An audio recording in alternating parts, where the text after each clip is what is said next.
Pare-range naman eh. So, board of director ko from 2006 to 2010. Tapos, change na. So, ibot-ibot lang. Okay? So, this was established, sana ba? 2002. Gikan mi sa Baluntay dati. Sa jail. Transfer mi dire. This land is donated by, I think, SPO2 Flores. Yan eh. Okay no, so before magsulod sa range, namin yung natawag na seminar anay or trainings to avoid ang mga incidents or to avoid accidents or fatality or something wounded.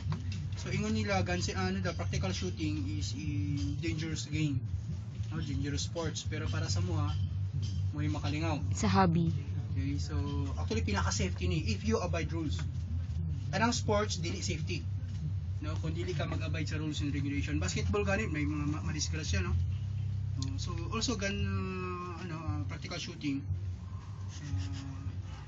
maiwasan ng tanan kung mag-abide sa rules. Okay. Naami range safety rules. Okay, ang range safety rules, this is adopted Japan International. Okay?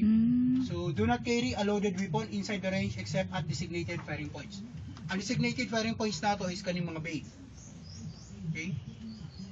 Do not carry a loaded. Pwede ka magdala, dili.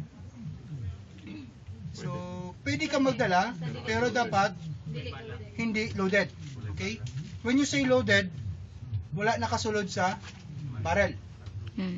Ano no? Ano sa problema, Harold? Makita dira. Karyo, tanggal lang yun. Dito. Dito na, nana dito. You know? So ensure weapons are unloaded during movement from to